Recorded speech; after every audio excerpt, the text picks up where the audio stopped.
Mr. President, I want to join you in welcoming to the White House the leaders of America's small businesses, the community bankers who serve them, and the members of Congress who play such a leadership role on small business issues. Small businesses are the engine of America's dynamism. You create and sustain most of the jobs in the country. You are the anchor of our communities, and you are ever more closely linked to the global economy. When you prosper, the nation prospers.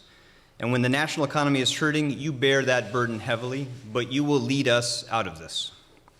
We are now more than a year into a very tough recession. The national numbers are stark, but they cannot capture the damage to a community when a factory has to cut jobs or defer investment or close its doors, leaving families in that town with dreams deferred and less to spend.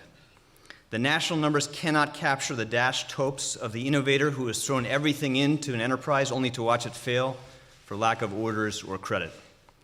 The President understands the crucial role that small business plays in America, and that's why we are moving with exceptional speed to put in place the largest program of investments and tax cuts since the Second World War to get Americans back to work and get our economy growing again.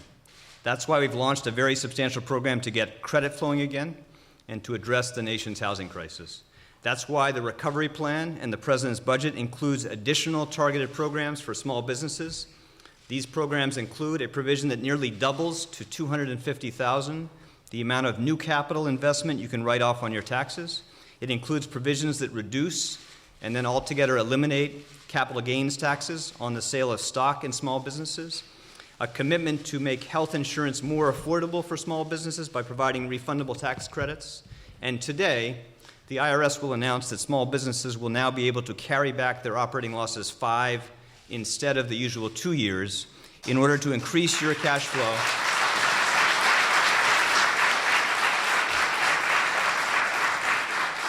In order to increase your cash flow as we come out of this period and allow you to invest more in your operations.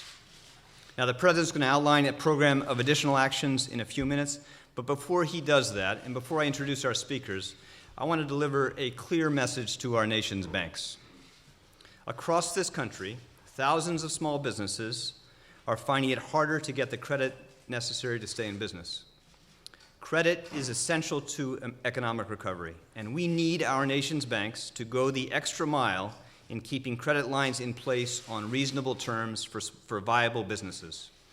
When banks individually pull back out of a sense of prudence and caution, the collective impact of those actions will make the economy weaker and make each individual bank worse off. Because by pulling back on credit, you push businesses to pull back, and this dynamic can feed on itself.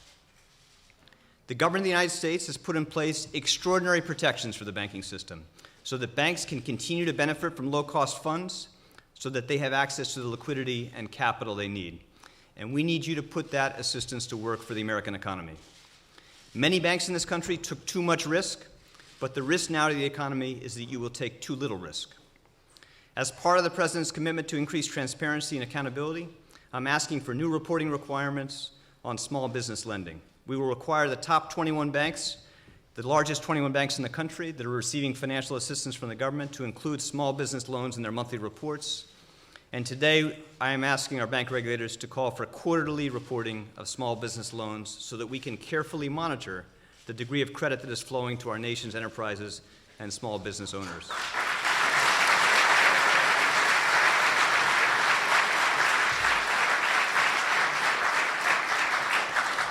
We need every bank in the country to do everything in their power to provide the credit that small business need to operate and to expand.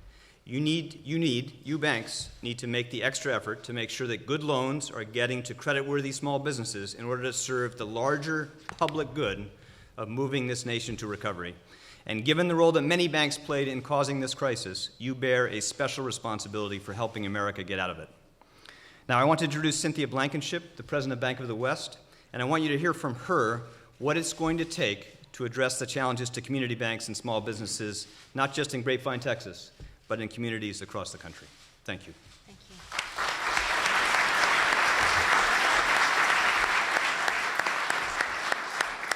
Good afternoon. My name is Cynthia Blankenship, and I'm Vice Chairman of Bank of the West in Grapevine, Texas, and Chairman of the Independent Community Bankers of America. I believe in community banking and the vital role they play in providing small business credits in their market. We are so very pleased and grateful to the administration for recognizing the important role that the SBA programs play in optimizing the extension of credit to the American entrepreneurs. When my husband Gary and I started our bank in 1986, we decided to develop our niche in the small business market. We found the SBA program a valuable tool in providing the credit terms complementary to small business needs. Our bank has been a user of the SBA program for decades, from being a top producer to a minimum user. We were the first preferred lender in the North Texas area and used the program extensively for many years. We are proud to use the SBA program as a tool to provide capital to small business for startups and expansion. We witnessed firsthand how the SBA programs contributed to the creation of jobs and opportunities in our market. However, in recent years, the program became onerous and unaffordable to the borrower. As a bank, we have not been able to sell the guaranteed portions of the loans in the secondary market. Consequently, we are now holding in inventory $11 million in loans that could be used as extensions of credit if we could sell those loans and have those dollars available. There must be demand in those markets to maximize this process. We are proud of the positive changes to the SBA program. All community bankers will be encouraged about the opportunities the new program will afford to leverage credit lending dollars and give the small businesses an affordable way to finance future growth. We look forward to putting a new program into effect immediately and commend the administration and the Treasury to encourage our borrowers by making the program more affordable. This is an incredible tool for community banks nationwide to help jumpstart the economy and the credit markets. Thank you. Thank you.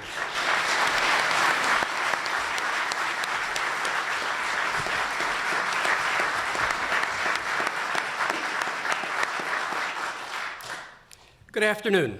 My name is Marco Lentini, and I'm here today to share with you my story. It's a story similar to many Americans, hardworking people across this country, a story made possible by the American dream. I am the son of two immigrant parents. I was raised in inner city South Philadelphia. With the support of my family and a lot of hard work, I was able to attend an Ivy League school, pursue a master's at the Wharton Business School, and ultimately launch my dream of starting an all-natural, wholesome foods company in Philadelphia, Pennsylvania. Because of SBA lending, Susquehanna Bank was able to fund my first Giapronto restaurant 6 years ago. Today, SBA lending is allowing me to grow my business with the expansion and opening of a fourth Giapronto location in Philadelphia. Each new restaurant we open employs approximately 20 people. These are people who in turn buy houses, make car payments, and shop at our malls.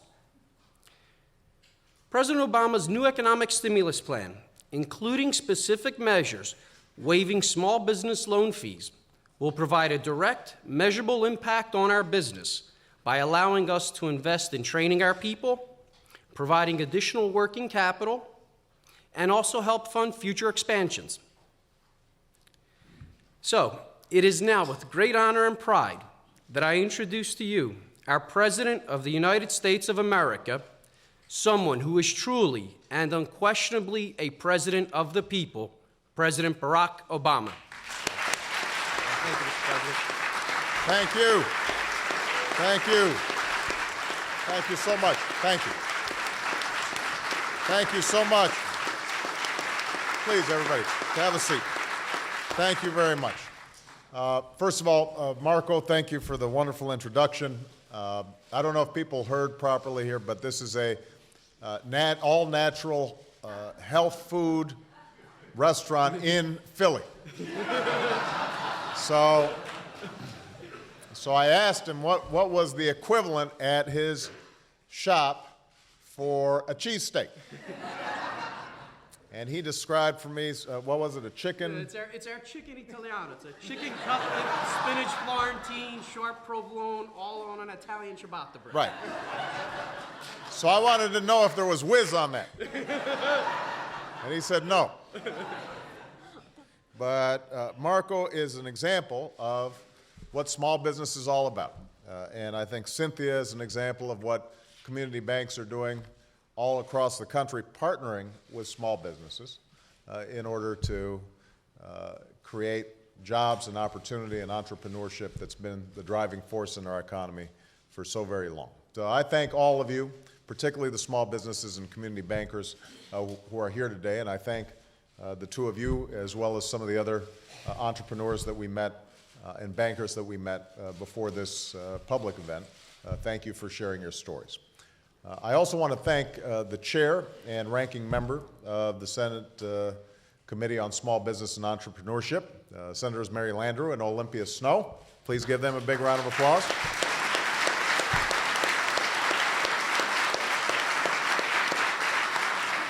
As well as the chair and ranking members of the House Committee on Small Business, Congresswoman Nydia Velasquez and Congressman Sam Graves, who are here as well.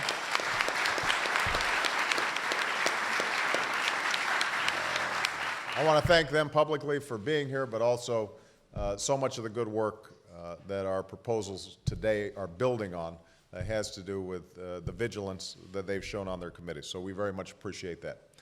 Now, before I talk about the new steps that we're taking to get credit flowing to small businesses across our country, I do want to comment on the news about executive bonuses at AIG. I think some of you have heard a little bit about this over the last few days.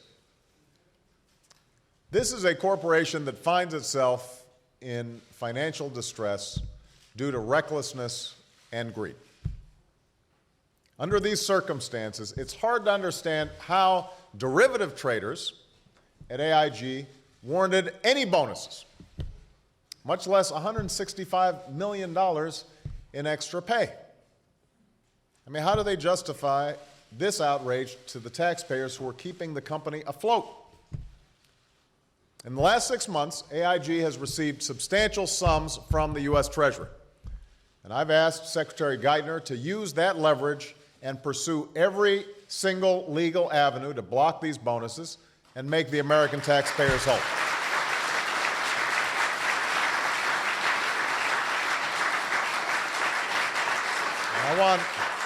I want everybody to be clear that Secretary Geithner has been on the case. He's working to resolve this matter with the new CEO, Edward Liddy, who, by the way, everybody needs to understand, came on board after the contracts that led to these bonuses were agreed to last year. But I think Mr. Liddy and certainly everybody involved needs to understand this is not just a matter of dollars and cents. It's about our fundamental values. All across the country, there are people who are working hard and meeting their responsibilities every single day without the benefit of government bailouts or multi-million-dollar bonuses. You've got a bunch of small business people here who are struggling just to keep their credit line open. They are foregoing pay, as one of our entrepreneurs talked about. They are, in some cases, mortgaging their homes and doing a whole host of things just in order to keep things afloat. All they ask is that everyone, from Main Street to Wall Street to Washington, play by the same rules. That is an ethic that we have to demand. And what this situation also underscores is the need for overall financial regulatory reform, so we don't find ourselves in this position again, and for some form of resolution mechanism in dealing with troubled financial institutions so that we've got greater authority to protect American taxpayers and our financial system in cases such as this. You know, we already have resolution authority. Excuse me, I'm choked up with anger here. We already have some of that resolution authority when it comes to a traditional bank. But when you start getting into AIGs and some of these other operations that have a whole bunch of different financial instruments, then we don't have all the regulatory power that we need. And this is something that I expect to work with Congress to deal with in the weeks and months to come. Well, we're here today to talk about how my administration can help the millions of small businesses bearing the brunt of this credit crisis. And Secretary Geithner and I just met with not only Marco and Cynthia, but a number of other small business owners and community lenders who shared with us experiences that are familiar to so many. Small businesses are the heart of the American economy. They're responsible for half of all private sector jobs, and they create roughly 70% of all new jobs in the past decade.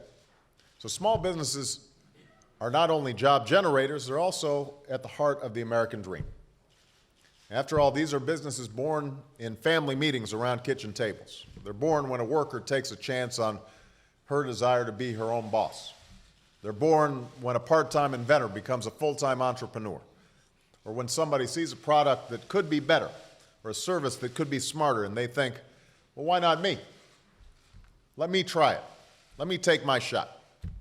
That's Marco's story, which he just shared with us. That's Brian Conrad's story. When Brian's company eliminated his department, Brian's sitting right there, so I don't want to embarrass him here, but it's a great story. He lost his job, but he found his calling and started doing all kinds of work on a restaurant called the Blue Monkey, which now employs some 40 people in Pennsylvania's Lehigh Valley. That's Carmen Jones' story. Carmen's over there. Carmen was disabled in an accident a few years ago. And in facing personal trial, she discovered a reservoir of strength and an untapped market. So today she helps companies advertise and sell their services to people living with disabilities. Now, this is America's story, a place where we believe all things are possible, where we are limited only by our willingness to take a chance and work hard to achieve our dreams. But today, too many entrepreneurs can't access the capital to start, operate, or grow their businesses. Too many dreams are being deferred or denied by a form letter canceling a line of credit. And this is a consequence of the credit crisis, which began when some banks bundled and sold mortgages in complex ways to hide risk and avoid responsibility. The collapse of these mortgage-backed securities and other complex financial instruments froze the credit markets, including the markets that help small businesses access loans to cover payroll, to purchase supplies, or to expand in ways that create new jobs. And I think it's important just to take a moment to understand, here's how these markets work.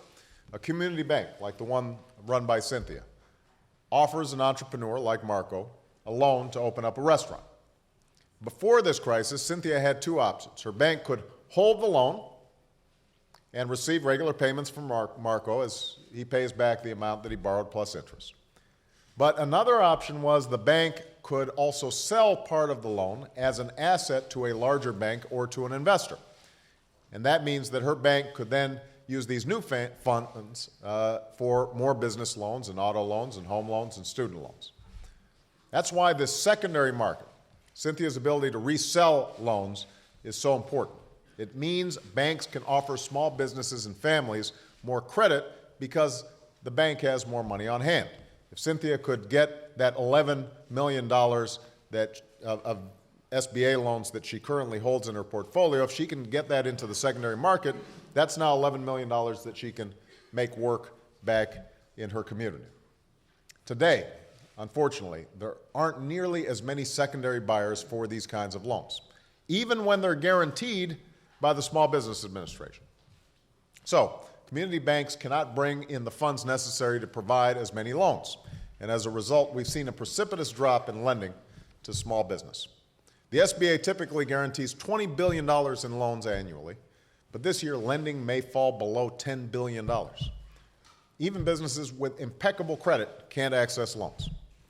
So entrepreneurs and their employees pay an enormous price.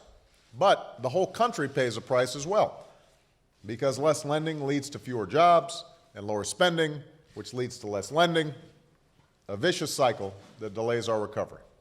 And small businesses don't just provide jobs, they provide the innovations that help us lead in the global economy. Smaller companies produce 13 times more patents per employee than large companies. And think about it. Hewlett-Packard began in a garage. it was a small business. Google began as a research project, small business. The first Apple computers were built by hand, one at a time, small business. McDonald's started with one restaurant. Marco, I know you got ideas. Small business. Our recovery in the present and our prosperity in the future depend on the success of America's small businesses and entrepreneurs. And that's why my administration has already taken aggressive action on their behalf. My recovery plan, as already been noted, raises the guarantees on SBA loans to 90% and eliminates costly fees for borrowers and lenders that can be too costly in a recession. And these changes are being implemented now, fulfilling a campaign promise that I made. And the recovery plan also includes a series of tax cuts for small businesses and tax incentives to encourage investments in small businesses. And the Treasury Department has launched the Consumer and Business Lending Initiative to help unfreeze the credit markets. I've also proposed, as part of my budget, that we reduce to zero the capital gains tax for investments in small or startup businesses, expanding and making permanent one of the tax cuts in the recovery plan. And my budget, as part of our health care reform efforts, calls for tax credits and other assistance to help small businesses offer coverage to their workers. So we've already done a lot, but we've got to do more.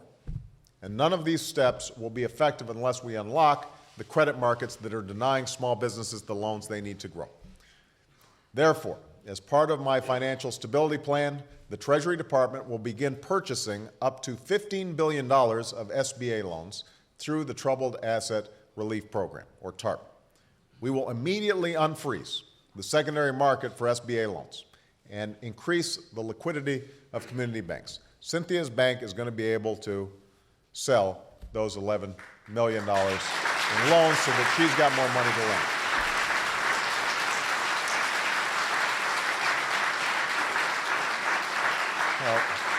So with this action, any lender that provides SBA small business loans will have a buyer for those loans.